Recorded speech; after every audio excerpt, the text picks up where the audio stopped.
मतलब लिक्विड भरा रहता है लंग्स में, ठीक है। जब बर्थ होती है तो लंग्स फंक्शनल हो जाती हैं, यही चीज़ बताई थी ना। और ब्लड जो होता है, क्योंकि ब्लड से ही, मदर के ब्लड से ही फीटस को ऑक्सीजन और न्यूट्रिएंट मिलते हैं। लंग्स नॉन फंक्शनल है तो कहाँ से ऑक्सीजन मिलेगा? ब्लड से, प्लेसेंटा के थ्रू ब्लड आएगा, उससे न्यूट्रिएंट और ऑक्सीजन मिलती रहेगी। समझ में आया? ये चीज़ थी। बाकी क्वेश्चन करिएगा, नहीं क्वेश्चन फंसे तो बताइए, ठीक है। अगला चैप्टर स्टार्ट कर दें, excretory product and there elimination. लाओ जल्दी से उसका देखते हैं। हाँ 87 स्प्लेनिटिक आर्टरी अराइजेज फ्रॉम द, तो बहुत पुराना क्वेश्चन है ये, अब एनसीईआरटी में भी नहीं है। Splenic artery arise from the anterior mesenteric artery, coeliac artery, ये नहीं पता है, नहीं जानकारी है इसकी। ठीक, और कोई बताइए, कोई और नहीं, उसकी जानकारी नहीं है। आगे देखिए,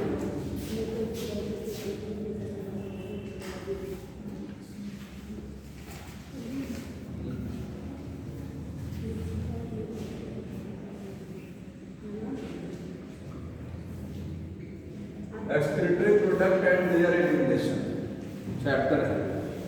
सबसे पहले समझना है इसमें एक्सक्रीटरी प्रोडक्ट क्या होते हैं, ठीक है। एक्सक्रीशन क्या होता है वो समझिए। उत्सर्जन किसे बोलते हैं? एक्सक्रीशन।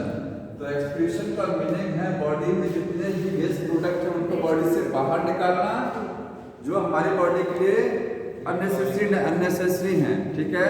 बॉडी में इकट्ठे हो गए उनको बॉडी से बाहर निकालना, उसी को क्या बोलते हैं? एक्सक्रीशन। तो ये क्या है? रिमूवल ऑफ वेस्ट प्रोडक्ट, ठीक है। अब वेस्ट प्रोडक्ट में क्या क्या हो सकता है, वो वेस्ट प्रोडक्ट कैसे बनते हैं बॉडी में, ये समझना है। तो पहले समझ लीजिए वेस्ट प्रोडक्ट बॉडी में बनते कैसे हैं। दो चीजों से होता है। बॉडी में वेस्ट प्रोडक्ट इकट्ठा होगा तभी तो उसको रिमूव किया जाएगा। तो वेस्ट प्रोडक्ट बॉडी में इकट्ठे कैसे होते हैं? दो तरीके से हैं। एक तो मेटाबॉलिक एक्टिविटी से होते हैं। मेटाबॉलिक एक्टिविटी, हमारे बॉडी में जो रिएक्शन चलती रहती है उन रिएक्शन में क्या होते हैं? वेस्ट प्रोडक्ट बनते रहते हैं। जैसे रेस्पिरेशन का वेस्ट प्रोडक्ट क्या है? कार्बन डाइऑक्साइड है, ठीक है। रेस्पिरेशन में क्या बनता है? Carbon dioxide. और दूसरा होता है by injection of excess nutrients,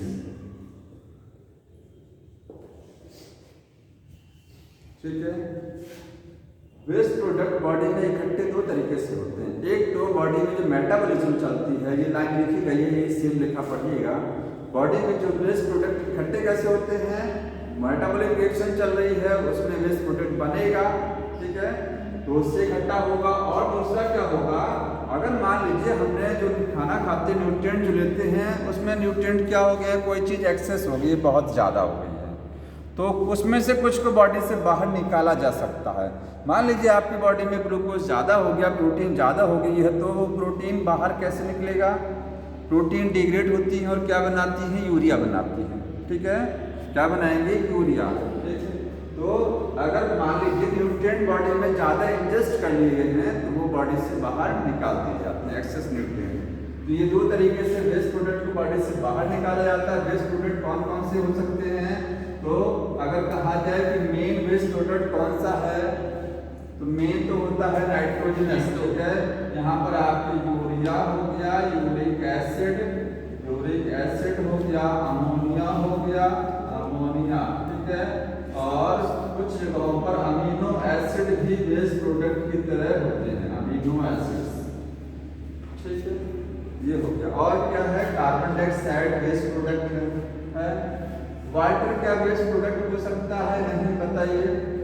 body में वाटर वेस्ट प्रोडक्ट है, ज़्यादा हो जाएगा तो वेस्ट प्रोडक्ट है, उसको बॉडी से बाहर निकालना जरूरी है। इसकी किडनी क्या करती है? यूरिन से बाहर पास आउट करा देती है, ठीक।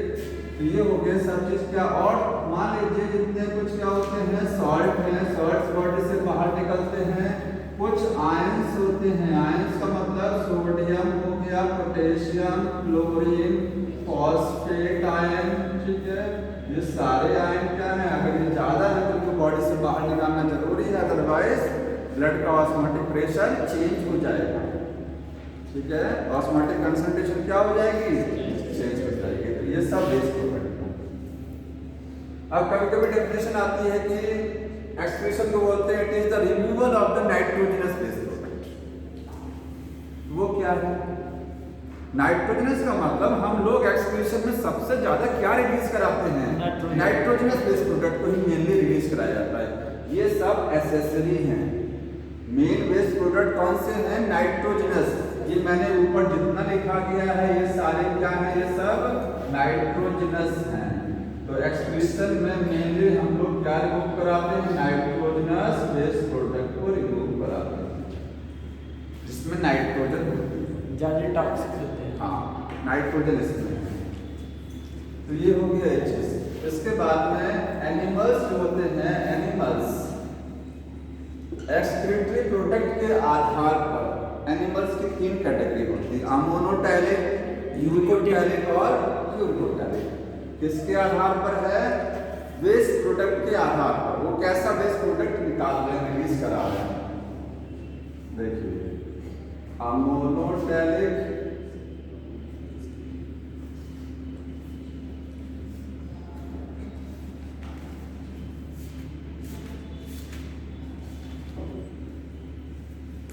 दूसरा क्या है, यूरियोटैलिक, यूरियोटैलिक, ठीक है। और तीसरा होता है यूरिकोटैलिक।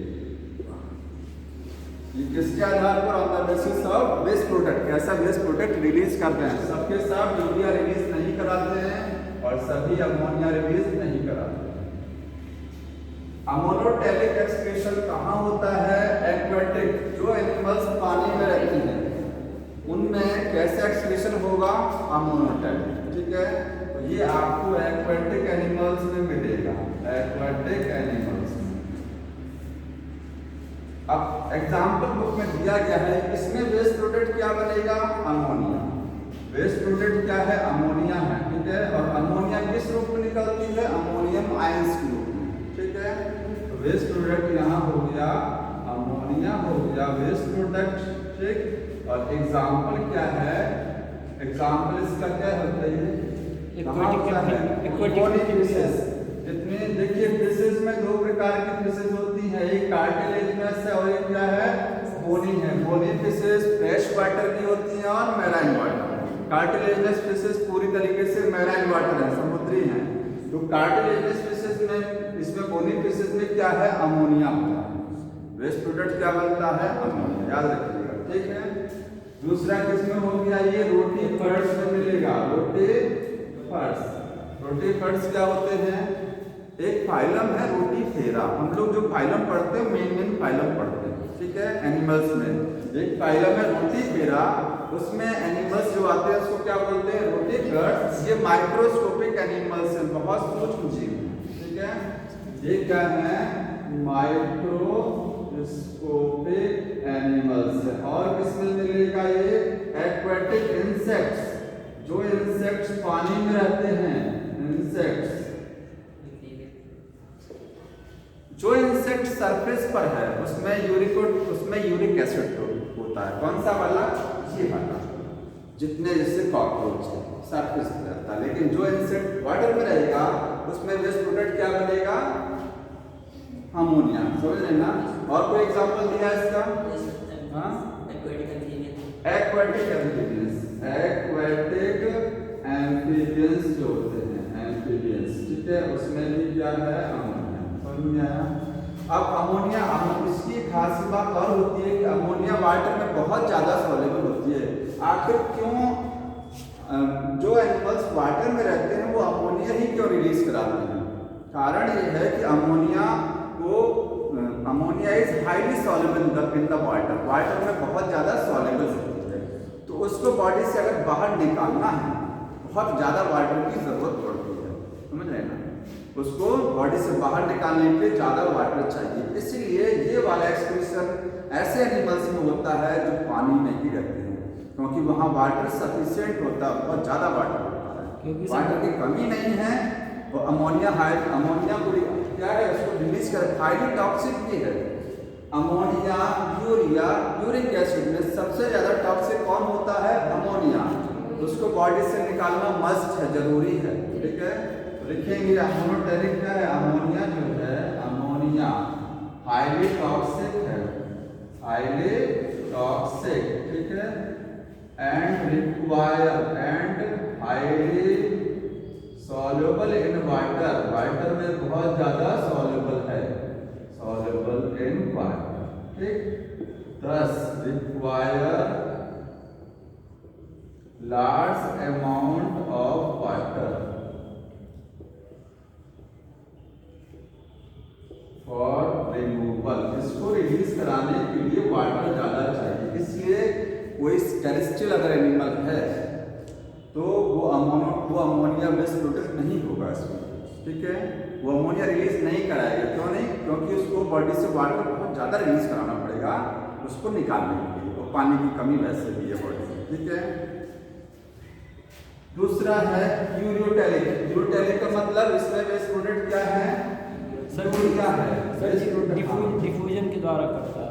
हाँ, डिफ्यूजन के द्वारा करता है, किडनी हाँ, कंट्रोल नहीं होता। इसको समझ लीजिए, इसमें इसका रिमूवल होता है। कैसे ये रिमूव की जाती है? तो removal bye diffusion, diffusion process से ये अमोनिया रिलीज की जाती है। और कहाँ से होता है डिफ्यूजन? या तो गिल्स से होता है या तो बॉडी सरफेस से होता है। ठीक है, बाय बॉडी सरफेस और किससे? गिल से, किडनी से। एक चीज किडनी, ऐसा नहीं है कि इन एनिमल में किडनी नहीं होती है, फिशेस में किडनी होती है, लेकिन फिशेस में किडनी है, लेकिन वो किडनी अमोनिया को रिलीज नहीं करा रही है बहुत ज्यादा। उसका कोई विशेष रोल नहीं है, सिग्निफिकेंट रोल नहीं है, उसका कोई सिग्निफिकेंट रोल नहीं है, और काम कर और चीज रिलीज करा रही है, लेकिन अमोनिया को किडनी से रिलीज नहीं हो रही है। अमोनिया कहाँ से रिलीज हो रही है? गिल से और या फिर बॉडी की सतह से रिलीज हो रही है। समझ रहे ना? तो आगे लिखेंगे kidney, kidney have no important role, कोई इसका इम्पोर्टेंट रोल नहीं है। सिग्निफिकेंस का मतलब इम्पोर्टेंट। यूरियोटेलिक कहाँ होगा? टेरेस्ट्रियल एनिमल्स में।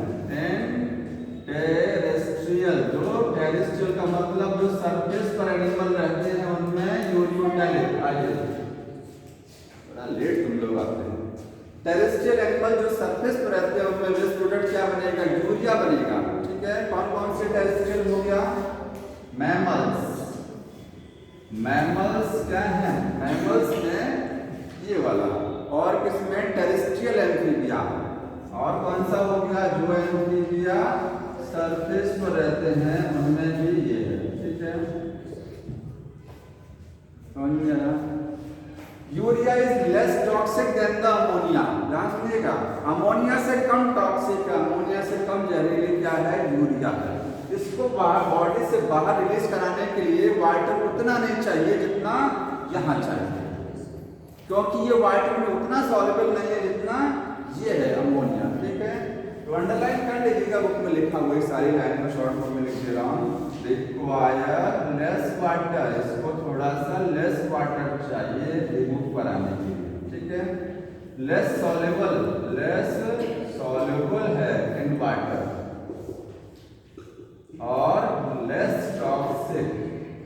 टॉक्सिक भी क्या है? कम है, लीस्ट नहीं है। लीस्ट का मतलब सबसे कम, तो सबसे कम में तो क्या है? हाँ, किसमें? इस वाले में ना, इस वाले में। हाँ, इसमें मैराइन फिशेस लिखिएगा। मैराइन फिशेस का मतलब जो कार्टिलेजिनस फिशेस होती हैं, cartilaginous fishes, cartilaginous fishes totally marine होती हैं, वो इसमें आती हैं। अब आया यूरिकोटेलिक। यूरिकोटेलिक में वेस्ट प्रोडक्ट क्या बनेगा? Uric acid. Kidney matrix these animals maintain the desired osmolarity. हाँ, सुन लीजिए, एक लाइन और लिखी गई है। अगर क्वेश्चन पूछा जाए क्या हम लोग हैं, हमारी बॉडी में वेस्ट प्रोडक्ट यूरिया बनता है, क्या हम लोग सारी यूरिया यूरिन के थ्रू रिलीज करा देते हैं? नहीं, कुछ यूरिया बचा के ब्लड में रखे रहते हैं, क्योंकि ब्लड का ऑस्मोलरिटी मेंटेन रखना है। ठीक है, सारा यूरिया बाहर रिलीज नहीं करा दिया जाता है। ठीक है, एक लाइन और लिखी गई होगी, ऊपर के पैराग्राफ में पढ़ेंगे। जितने भी वेस्ट प्रोडक्ट हैं, अभी मैंने बताया कितने वेस्ट प्रोडक्ट हैं, इनको या तो टोटली रिमूव करा दिया जाएगा या तो पार्शियली, ये भी लाइन अंडरलाइन कर दीजिएगा। ये वेस्ट प्रोडक्ट को या तो पूरी तरीके से हटा दिया जाएगा, कुछ वेस्ट प्रोडक्ट पूरी तरीके से हटा दिए जाते हैं, कुछ को पार्शियली रिमूव किया जाता है, समझ रहे ना। तो यूरिकोटाइलिक में वेस्ट प्रोडक्ट क्या बनेगा, यूरिक एसिड बनेगा।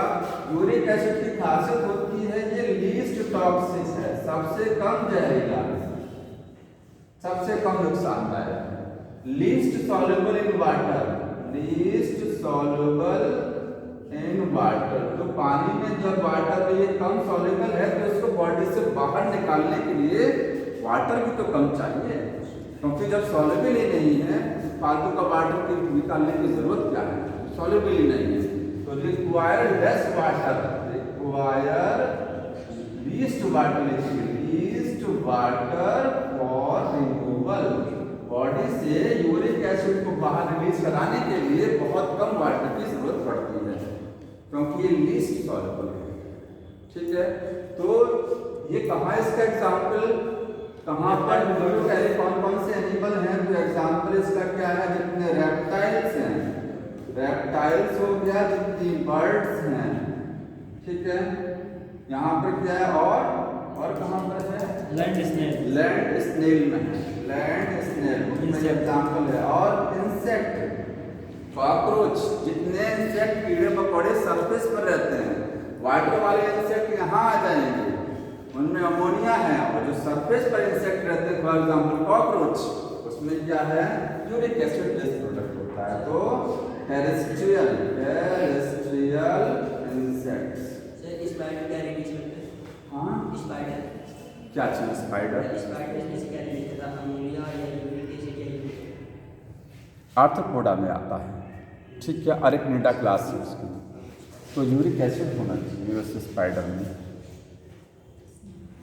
क्यों कुछ और है क्या, मैंने अभी क्वेश्चन देखा, क्या लिखा था ऑप्शन में, उसमें कोई दूसरा कुछ अलग लिखा हुआ था, ऐसा क्या लिखा था, हाँ गावानीन एंजाइम, क्या कह रहे हैं, गावानीन एंजाइम, गुआनीन, अच्छा गुआनीन एंजाइम, एम्स का क्वेश्चन, एम्स 2021 हो सकता है उसमें तो डिफरेंट हो नहीं सकता, ठीक है, ये हो गया अन्याय। तो ये तीन तरीके का क्या हो गया, एक्सक्रीशन।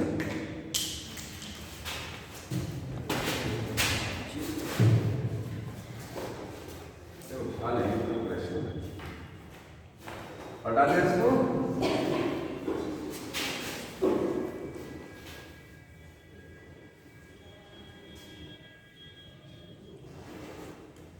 बहुत पुराना क्वेश्चन अब नहीं आता, उसके लिए परेशान नहीं, क्योंकि आपका सिलेबस सफिशिएंट, बहुत इतना सफिशिएंट है, उसको अगर आप माइंड में एनसीईआरटी को रख डालिए ना, आपका हो जाएगा, क्योंकि सिलेबस बहुत वाइड है, ओल्ड क्वेश्चन अब जनरली रिपीट नहीं होते सर जी।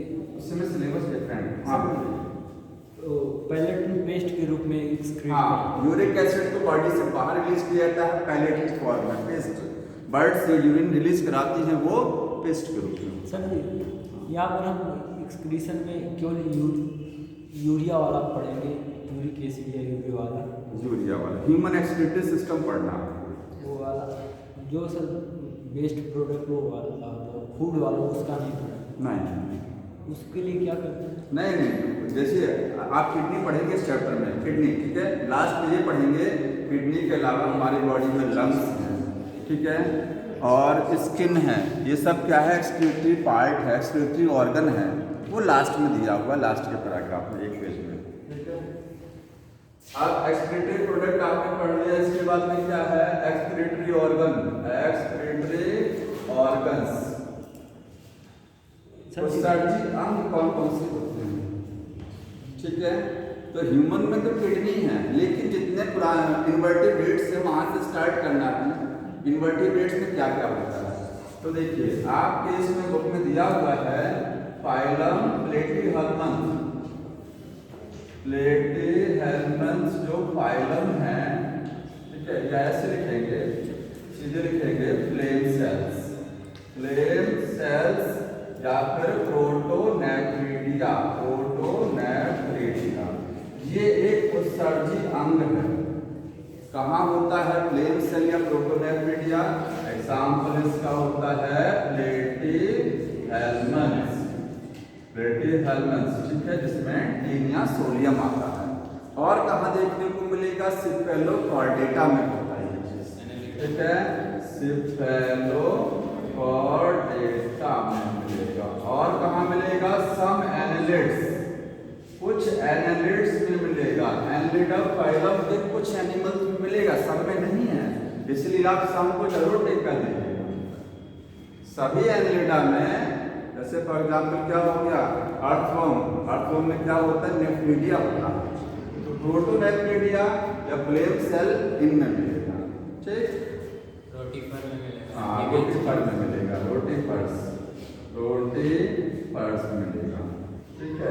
एक चीज और समझ लीजिए, एक्सक्रीटरी ऑर्गन दो प्रकार का हो सकता है। ये लाइन लिखी गई है, एक्सक्रीटरी ऑर्गन दो प्रकार का हो सकते हैं। कुछ एक्सक्रीटरी ऑर्गन कुछ जगहों पर आपको ट्यूब लाइक मिलेगा। एक्सक्रीटरी ऑर्गन कैसा मिलेगा? Tube like. जैसे आपने कॉकरोच में पढ़ा था मेलफिजियन टिब्यूल्स, एक्सक्रीटरी और अंग है ना, उसमें ट्यूब लाइक होता है। नेफ्रिडिया जो अर्थवर्म का होता है वो भी तो ट्यूब लाइक है। प्रोटोनेफ्रिडिया या फ्लेम सेल्स ये भी ट्यूब लाइक है। जितने इन्वर्टिब्रेट्स पढ़ते हैं आप की, उनमें उत्सर्जन कैसे होते हैं? Tube like. और जितने कॉम्प्लेक्स एनिमल्स होते हैं, कॉम्प्लेक्स का मतलब इन्वर्टिब्रेट्स में जो आप चले जाएंगे तो वहाँ पर क्या होता है? वहाँ पर आपको किडनी या अदर चीजें मिलेंगी, ठीक है। तो एक्सक्रीटरी ऑर्गन या तो क्या हो सकता है? ट्यूब लाइक हो सकता है, ट्यूब लाइक हो सकते हैं, या complex tubular structure, tubular structure, और ये सिंपल ट्यूब लाइक है। अब एक चीज कोई बताएंगे, ये बुक में यही लिखा है, बताइए, इसमें भी ट्यूब लिख दिया है मैंने, इसमें भी ट्यूब लिख दिया है, वहां पर भी तो ट्यूब लाइक लिखा है, और नीचे ट्यूब लाइक ये भी लिखा है। हमारे अंदर कॉम्प्लेक्स ट्यूबुलर स्ट्रक्चर्स हैं। पढ़िए, कहीं मिलेगा आपको लाइन, सेकंड पैराग्राफ की लाइन है, पढ़िए थोड़ा सा, क्या लिखा हमको बताइए फिर से। मिला? हमको दे दो, मैं एग्जैक्ट लाइन पढ़ दूँ। इधर ही, हाँ इधर ही होगा, इधर जी। पहले पैराग्राफ की first line, animal kingdom present a variety of the excretory structures in most of the invertebrate. These structures are simple tubular forms where the vertebrate have the complex tubular organs. Complex tubular organ लिखा है, ठीक है। अब बताइए, ये आपको कहाँ देखने को मिलेगा? इनवर्टिब्रेट्स में, ठीक है। और ये कहाँ देखने को मिलेगा? वर्टिब्रेट्स में। हमारी किडनी जो है वो कैसा एक्सक्रीटरी ऑर्गन है? कॉम्प्लेक्स ट्यूबुलर ऑर्गन है। क्यों ट्यूबुलर क्यों बोलते हैं? किडनी ट्यूबलाइक तो नहीं होती है ना, तो क्यों ट्यूबुलर बोला? क्योंकि किडनी के अंदर जो नेफ्रॉन है वो तो ट्यूबलाइक है। आप किडनी के अंदर क्या है? ढेर सारा लाखों की संख्या में ट्यूबलाइक नेफ्रॉन बने हुए ना, ठीक है। जानते नेफ्रॉन होते हैं तो वो सब ट्यूबलाइक है, क्योंकि ढेर सारे हैं तो इसलिए कॉम्प्लेक्स बोल दिया। यहाँ पर क्या है? इनवर्टिब्रेटा में सिंपल ट्यूबलाइक, ट्यूबलाइक ये भी है लेकिन बहुत सिंपल, ठीक है। यहाँ पर सब मिल करके किडनी बना दिया। अंदर क्या है? अंदर उसमें सब ट्यूबुलर स्ट्रक्चर है, इसलिए लिखा गया है ये दो प्रकार का हो सकता है, सिंपल ट्यूबलाइक या फिर कॉम्प्लेक्स। ये जो हम लोग पढ़ रहे हैं सिंपल ट्यूबलाइक अभी चल रहा है, ठीक है।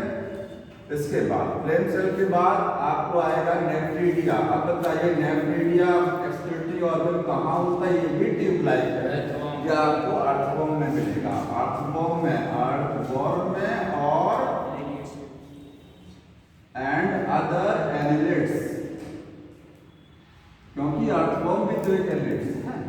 अर्थवर्म किसमें आता है? एनालिडा में, इसमें मिलेगा। और जितने भी एनालिड्स हैं सभी एनालिड्स में नहीं मिलेगा, ध्यान रखिएगा, इसलिए यहाँ सब लिखा है। कुछ एनालिड्स में आपका ये वाला होगा, ठीक है।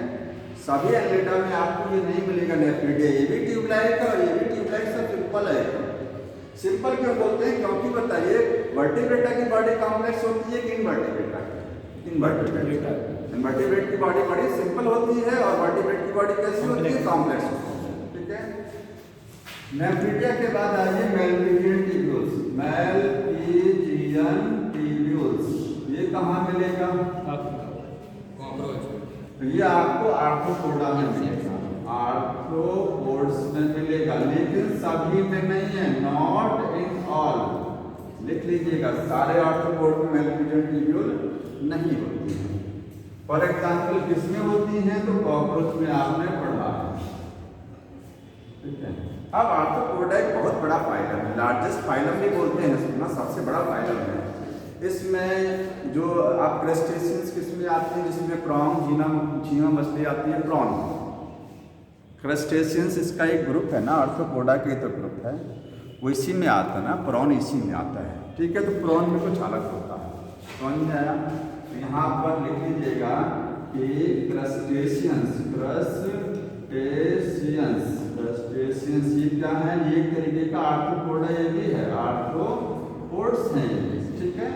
क्रस्टेशियंस एग्जाम्पल क्या है इसका? प्रॉन। प्रॉन क्या है? झींगा मछली। उसमें क्या है? ग्रीन ग्लैंड्स होती हैं, या फिर एंटीनल ग्लैंड्स, इसी को बोलते हैं एंटीनल ग्लैंड्स होती हैं। एंटीना जो होता है झींगा मछली का, जो एंटीना होता है उसके पास में, उसके बेस पर, उसका जो बेस होता है जहाँ से एंटीना बॉडी से जुड़ा रहता है, उस बेस पर कुछ ग्लैंड्स होती हैं, उनको ग्रीन ग्लैंड्स या एंटीना ग्लैंड्स बोलते हैं, ठीक है। जो इसी मतलब आर्थ्रोपोडा में आपको मिलेगा स्कॉर्पियन बिच्छू। उसका क्या है? Coxal gland. लिखिएगा स्कॉर्पियन, ये सब पुराने क्वेश्चन है। स्कॉर्पियन में क्या है? कॉक्सल ग्लैंड होता है, ठीक है। ये स्कॉर्पियन, ये हो गया मैल्पीजियन ट्यूब्यूल। आगे इसके बाद आर्थ्रोपोडा के बाद कौन सा फाइलम आता है? मोलस्का और इकाइनोडर्म्स, ठीक है। तो मोलस्का में लिखिएगा मोलस्का पढ़ाते समय एक चीज मैंने बताया था, इसका excretory organ of Bojanus, Keber's organ, क्या बोलते हैं इसको? ये सब पुराने वाले क्वेश्चन है, ऑर्गन ऑफ बोजानस। इसका लिखिएगा ऑर्गन ऑफ बोजानस, ये मोलस्का, ठीक है। इसके बाद इकाइनोडर्म्स में, ये चूंकि आप इसको ऐसे करके लिख सकते हैं, इधर चूंकि मैंने फाइल लिखा था ना, तो आप इस चीज को उठा करके इधर करिएगा और एग्जाम्पल को इधर करिएगा, ठीक है। ये ऑर्गन है और ये इसका फाइलम है, फाइलम उधर करिएगा। आगे देखिए इकाइनोडर्म्स में क्या होता है बताइए? डबल ब्रैंकी या ट्यूब फीट। तो ट्यूब फीट या इसको क्या बोलते हैं? डर्मल ब्रैंकी। ये कहाँ मिलेगा? इकाइनोडर्म्स का है, इकाइनोडर्म्स, समझ रहे हैं ना? इकाइनोडर्म्स तो हो गया। आगे कौन सा पढ़ते हैं? हेमिकॉर्डेटा, जिसमें बैलेनोग्लासिस आता है। कौन सा पढ़ते हैं? हेमिकॉर्डेटा। तो बैलेनोग्लासिस का क्या है? प्रोबोसिस ग्लैंड है। ये कहाँ मिलेगा? एग्जाम्पल है ये हेमिकॉर्डेटा जो आपका ग्रुप है, उसमें एक्सक्रीटरी ऑर्गन क्या होता है? Proboscis gland. क्योंकि जब आप बैलेनोग्लासिस की स्ट्रक्चर पढ़ते हैं तो उसके ऊपर वाले हिस्से को क्या बोलते हैं? प्रोबोसिस। ठीक, ये हो गया। आगे इसमें फिशेस में क्या होता है? तो फिशेस में एक्सक्रीशन कैसे होता है बताइए? गिल्स से होता है, स्किन से होता है, ठीक है। आगे फिर क्या है? धीरे धीरे किडनी होगा। और कुछ है इसमें?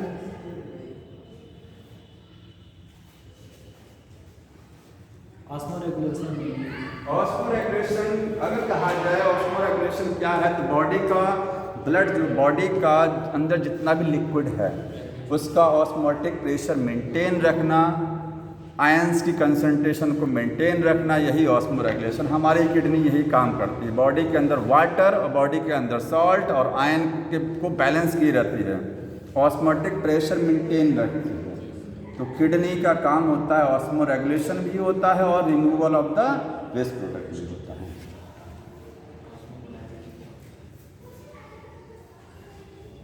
बताइए किडनी हमारी होम्योस्टेसिस मेंटेन करती है या नहीं करती है? होमोस्टेसिस हाँ, होम्योस्टेसिस एक वर्ड है, इससे रिलेटेड होम्योस्टेसिस मेंटेन करती नहीं करती? करती करती है। होम्योस्टेसिस का मतलब बॉडी के अंदर का इंटरनल एनवायरनमेंट मेंटेन रखना। इस प्रोसेस को क्या बोलते हैं? होम्योस्टेसिस। किडनी वो काम करती है, ठीक है। आगे ह्यूमन एक्सक्रीटरी सिस्टम है, ह्यूमन एक्सक्रीटरी सिस्टम। उसके भी पहले एक चीज और जान लीजिए, हमारी बॉडी में एक्सक्रीटरी प्रोडक्ट क्या है? मेन यूरिया है। यूरिया का फॉर्मेशन कहाँ होता है? बताइए, लिवर में। कहाँ बनता है? लिवर में।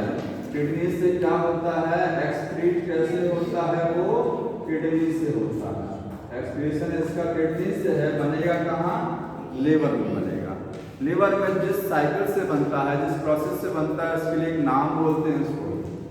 या एक चीज बताइए, यूरिया में फॉर्मूला क्या होता है? NH2CO NH2 यूरिया का फॉर्मूला। यूरिया को बनाने के लिए क्या क्या चाहिए, क्या क्या होना चाहिए आपके पास? कैसे बनेगा यूरिया? लिवर में यूरिया कैसे बनता है? ये बनता है। इसको बनाने के लिए कार्बन डाइऑक्साइड चाहिए, और क्या चाहिए? अमोनिया, ठीक है। और क्या चाहिए? कार्बन डाइऑक्साइड और अमोनिया, ठीक है। ये चीजें चाहिए इसको बनाने के लिए। इससे बनेगा क्या चीज? ये यूरिया। तो देखिए, ह्यूमन एक्सक्रीटरी सिस्टम में क्या क्या चीजें हैं सब लोग जानते हैं। 1 पेयर किडनी है, और क्या है? इसके बाद 1 पेयर बोलेंगे यूरेटर है, ठीक है। यूरेटर हो गया। और 1 यूरिनरी ब्लैडर, यूरिनरी ब्लैडर हो गया। और क्या है? यूरेथ्रा है। यूरिनरी ब्लैडर के आगे जो ट्यूब होती है उसको क्या बोलते हैं? यूरेथ्रा। तो एक है इसमें यूरेथ्रा। पढ़ना क्या है हमको? किडनी कैसे होती है, ह्यूमन की किडनी, ठीक है। बुक में ही अंडरलाइन करते रहिए, कुछ अलग नहीं है इसमें। सबसे पहले बताया गया है कि किडनी जो होती है वो कहाँ लोकेटेड होती है? लोकेशन। बॉडी में किडनी कहाँ लोकेटेड है? तो बहुत इंपॉर्टेंट है इसकी लोकेशन जानना। बताइए कहाँ लोकेशन होती है इसकी? बैक साइड पे यहाँ लगी हुई किधर होती है? ठीक है। एग्जैक्ट लोकेशन क्या है? आपका जो वर्टिकल कॉलम है, रीढ़ की हड्डी है, उसमें जो लास्ट थोरेसिक वर्टिब्री है और जो थर्ड लंबर वर्टिब्री है उसके बीच में। अब ये थोरेसिक और लंबर वर्टिब्री क्या होती है? तो जब आप रीढ़ की हड्डी पढ़ते हैं तो यहाँ जो गर्दन की रीढ़ की हड्डियाँ हैं उनको सर्वाइकल वर्टिब्री, यहाँ से लेकर के और यहाँ तक सीने के हिस्से में पीछे की साइड में, ठीक है। जो रीढ़ की हड्डी है, छाती वाले रीजन में जो रीढ़ की हड्डियाँ होती हैं वो क्या है? Thoracic vertebrae. पेट वाले हिस्से में जो पीछे रीढ़ की हड्डी है उसको बोलते हैं लंबर वर्टिब्री, ठीक है। तो जो सबसे अंतिम वाली कौन सी? सबसे लास्ट वाली जो थोरेसिक है, थोरेसिक ये सबसे लास्ट वाली थोरेसिक, जहाँ फेफड़े खत्म हो रहे हैं, लास्ट थोरेसिक। और उसके बाद में अगला कौन सा स्टार्ट हो जाता है? लंबर। ये सब क्या है? लंबर है। तो लास्ट थोरेसिक और तीसरा लंबर। तीसरा लंबर का मतलब 1 2 3, ये थर्ड लंबर हुआ। और ये लास्ट थोरेसिक, इनके बीच में यहाँ किडनी इधर और इधर, ये पीछे की साइड समझ में आ रहा है? लास्ट थोरेसिक और थर्ड लंबर के बीच लिखेंगे। लोकेशन क्या है? Between last thoracic and third lumbar vertebrae. बताइए। और जब आप स्केलेटल सिस्टम पढ़ेंगे तो हमारी जो फ्लोटिंग रिब्स होती है, रिब्स समझते हैं ना? एक होता है ट्रू रिब्स, एक होता है फॉल्स रिब्स, एक होता है फ्लोटिंग रिब्स। जब पसलियों को देखते हैं तो डायग्राम में देखते हैं तो कुछ पसलियां यहाँ पर, ये देखिए लास्ट में जो होती है ना, तो वो ऐसे होती हैं। ये क्या है? Floating ribs. तो फ्लोटिंग रिब्स से हमारी किडनी प्रोटेक्ट रहती है। आगे लिख लीजिएगा, and protected by floating ribs.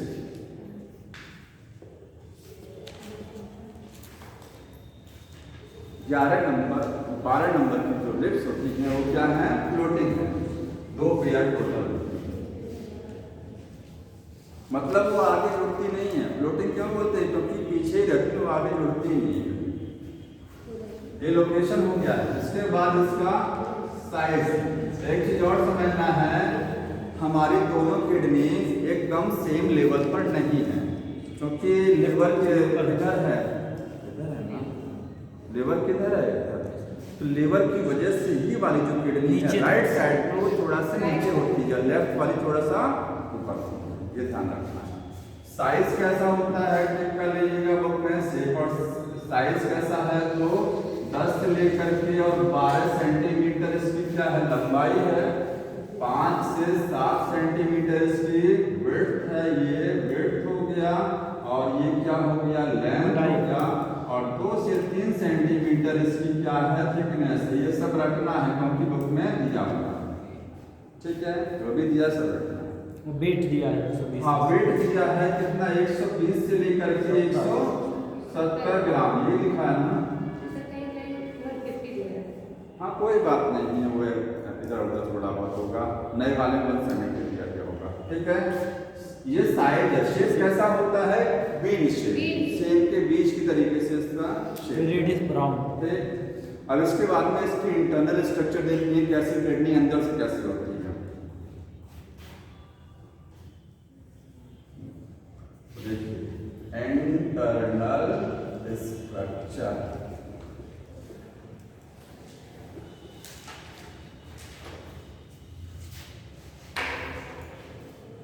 Sir ji concave surface लिया उसका हाँ एक उसमें कॉन्वेक्स सरफेस और एक कॉन्केव सरफेस है, ठीक है, 2 सरफेस होती है।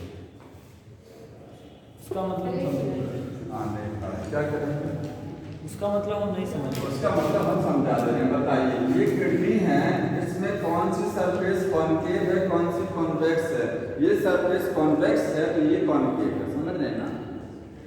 ये कॉन्वेक्स है, कॉन्वेक्स ऐसे तो होता है, इसमें उभार है और इसमें गड्ढा बना हुआ तो गड्ढा सरफेस होती है वो कॉन्केव, ठीक। इसके इंटरनल स्ट्रक्चर को देखिए, डायग्राम में बना हुआ है इस तरीके से।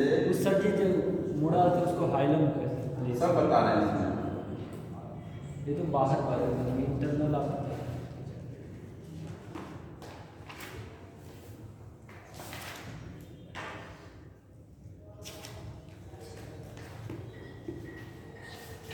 पहले थोड़ा सा इसके बाहर के स्ट्रक्चर को देख लीजिए कि कौन कौन सी इसमें आर्टरी और वेन सब कनेक्ट होती है, कनेक्शन इसका क्या होता है, ठीक है।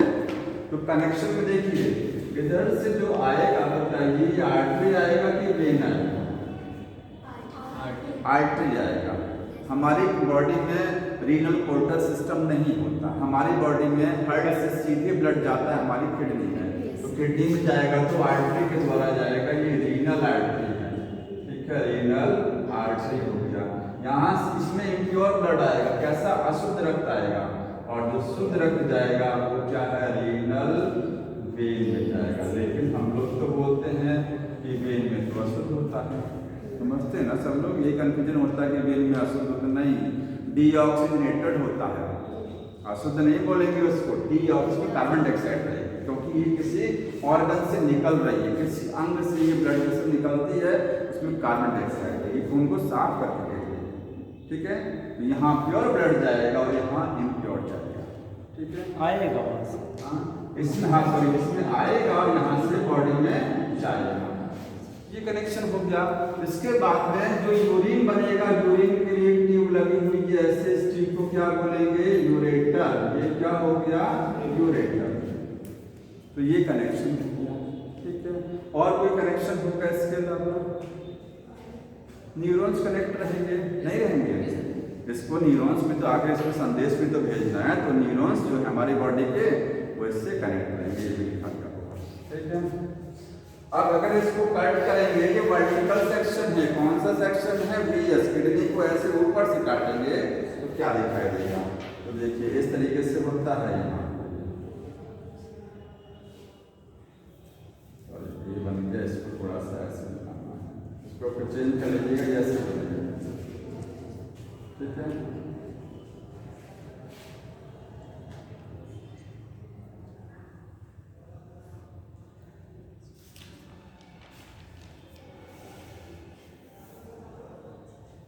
ये रीनल आर्टरी है और ये रीनल वेन है और ये यूरेटर।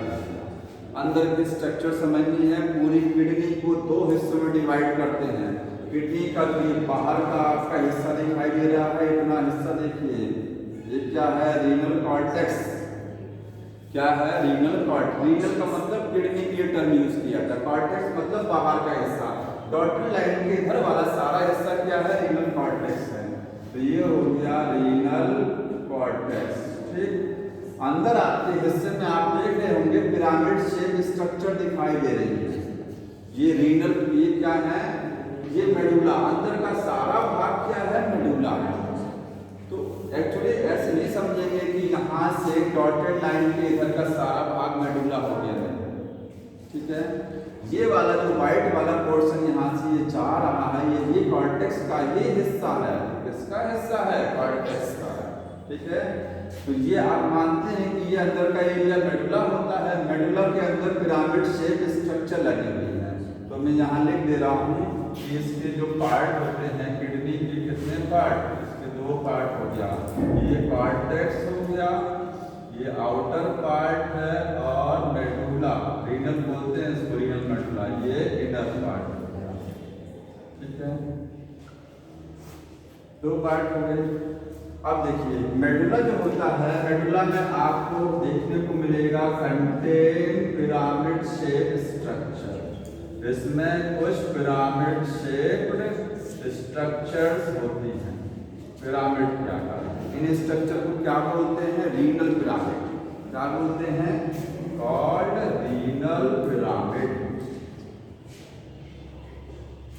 सर जहाँ भी किडनी का नाम आएगा रीनल नाम बोलिएगा। हाँ, जहाँ किडनी के लिए रीनल टर्म यूज किया था, रीनल पिरामिड। रीनल पिरामिड के बीच में ये वाला हिस्सा देख रहे हैं?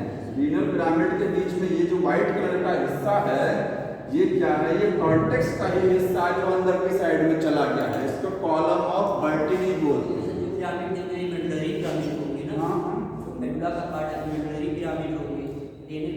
हाँ, मेडुलरी पिरामिड में बोलते हैं। रीनल पिरामिड जो किडनी का ही, रीनल टर्म किडनी के लिए है।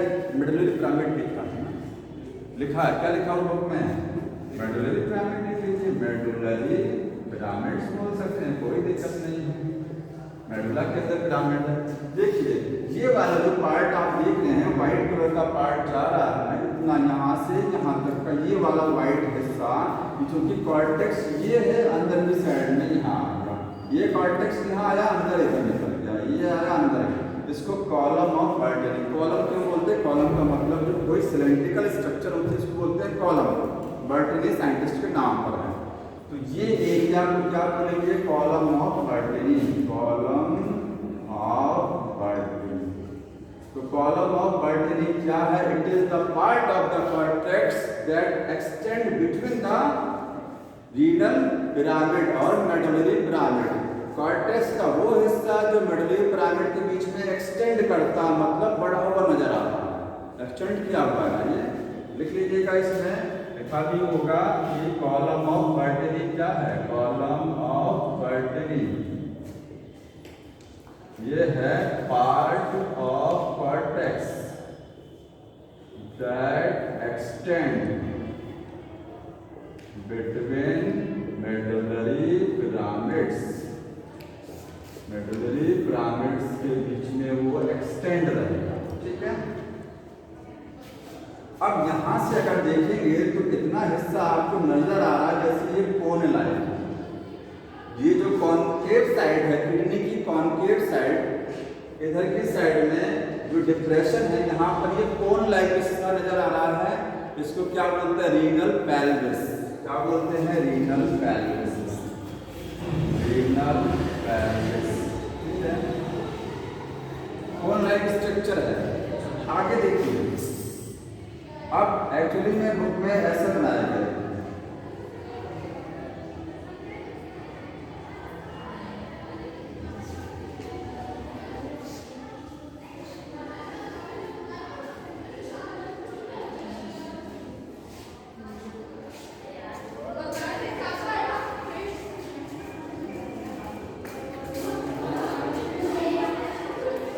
बताने क्या जा रहा है? एक वर्ड लिखा है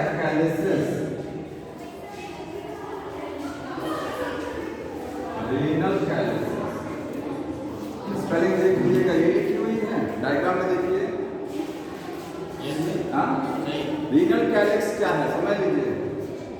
रीनल पेल्विस का वो हिस्सा जो थोड़ा सा क्या है उभरा हुआ है, देख रहे हैं।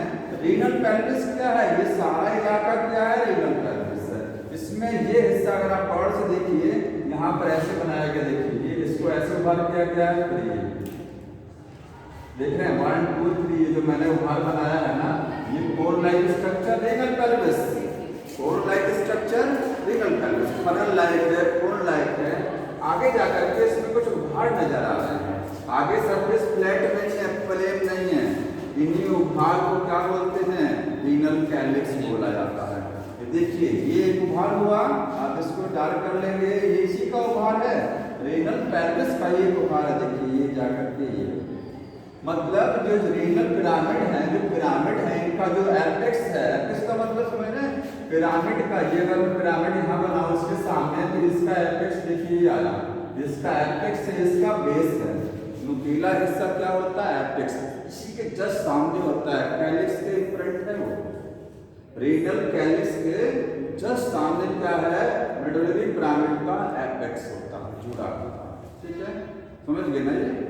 ये डाउनवर्ड, ये डाउन हिस्सा, ये डाउन है, ये नहीं है कैलिक्स, कैलिक्स उभरा हुआ हिस्सा उसमें भी देखिए। ठीक तो रीनल कैलिक्स क्या है ये लिख लीजिएगा, ये प्रोजेक्शन है, एक उभार है, प्रोजेक्शंस है किसके हैं, of renal pelvis, renal pelvis के कहाँ प्रेजेंट होते हैं, मेडुलरी पिरामिड के एपेक्स के जस्ट सामने। ठीक है, at in front of apex of medullary pyramid. बस हो गया ये, पूरी बाहर की कवरिंग एक कैप्सूल के द्वारा प्रोटेक्ट होती है किडनी की। ठीक है, इसमें इतने स्ट्रक्चर, अंदर लाइन बनी हुई है, ये लाइन क्या है, तो ये लाइन बोलेंगे आप नेफ्रॉन है, किडनी की जो यूनिट होती है उसको क्या बोलते हैं, नेफ्रॉन। एक किडनी में 1 लाख नेफ्रॉन होते हैं, टोटल 2 किडनी है, दोनों मिलाकर के 2 लाख नेफ्रॉन। ठीक है, अब थोड़ा सा नेफ्रॉन के बारे में देख लीजिएगा, कितना टाइम हो रहा है,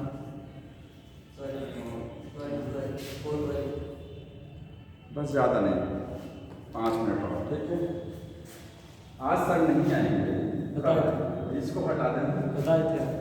इसको हटा दें।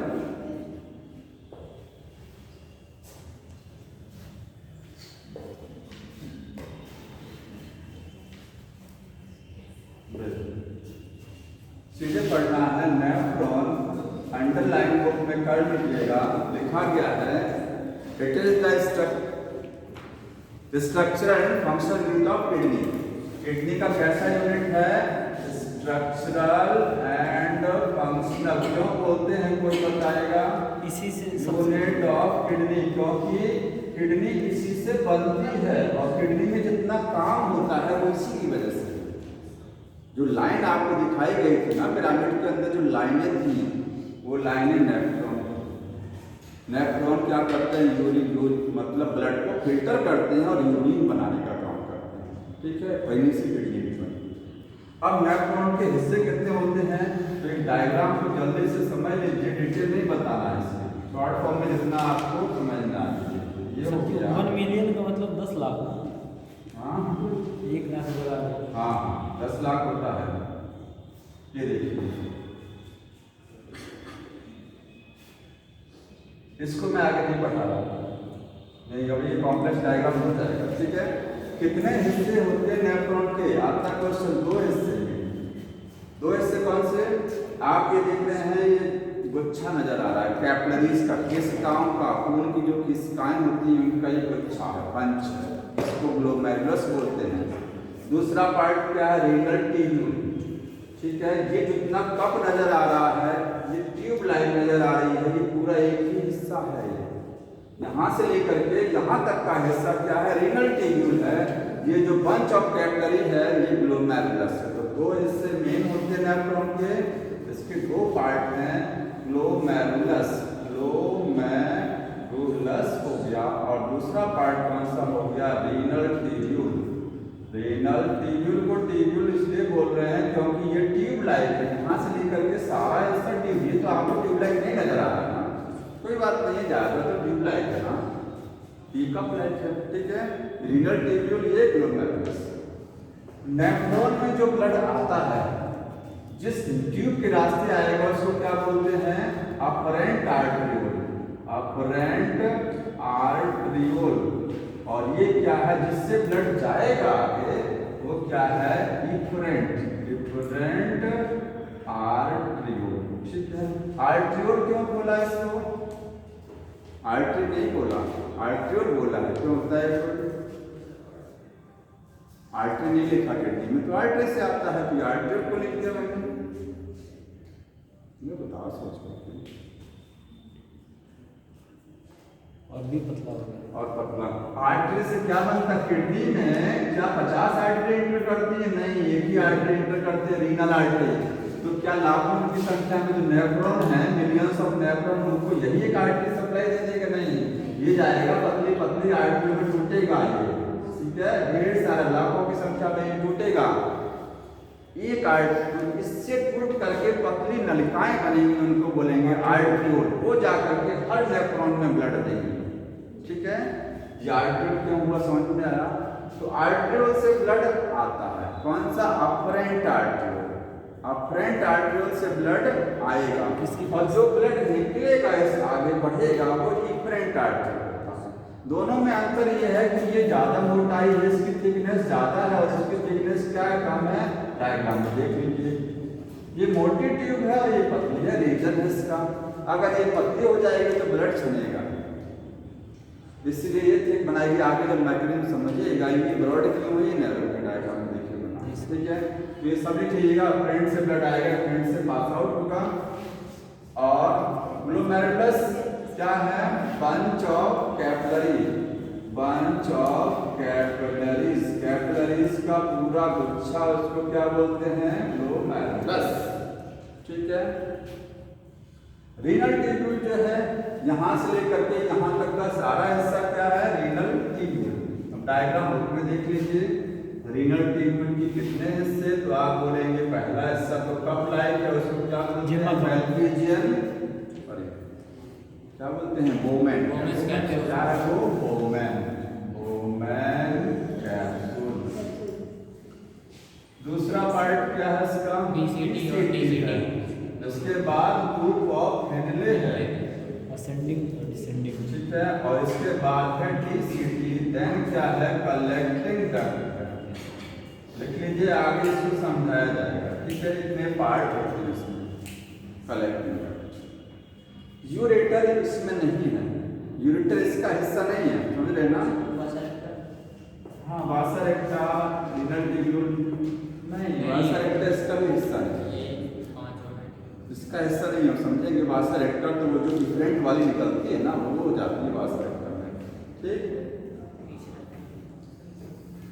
तो एक चीज लेकिन यहाँ पर कलेक्टिंग डक्ट में देखिएगा, वास्तविक रूप से तो कलेक्टिंग डक्ट में कई नेफ्रॉन से जुड़ा होता है, इसको भी हटाइएगा। कलेक्टिंग डक्ट इसका भी हिस्सा नहीं है, कलेक्टिंग डक्ट नहीं होता, ठीक है।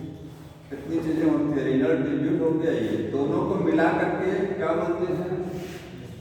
एक चीज और, ये जो स्ट्रक्चर है इस तरीके से कप बन गया और आगे ये जा रहा है, ये यहाँ पर ये बंच बन गया, इन दोनों को मिला के क्या बोला जाता है? कैप्सूल। ये जो कप लाइक स्ट्रक्चर है, इसमें ग्लोमेरुलस है, दोनों को मिला करके क्या बोलेंगे? मेल्पिजियन बॉडी या रीनल कार्पसल, समझ लेना। ग्लोमेरुलस प्लस ये कप, दोनों को मिला। ग्लोमेरुलस अलग हिस्सा हो गया, कप किसका हिस्सा है? रीनल ट्यूब्यूल का पार्ट हो गया, अगला हिस्सा यही है, दोनों को मिला करके मेल्पिजियन बॉडी। लिख लीजिएगा ग्लोमेरुलस प्लस क्या है? बोमेन कैप्सूल, इसका तो क्या बनेगा? मेल्पिजियन बॉडी, मेल्पिजियन बॉडी। इसी को क्या बोलते हैं? Renal corpuscle.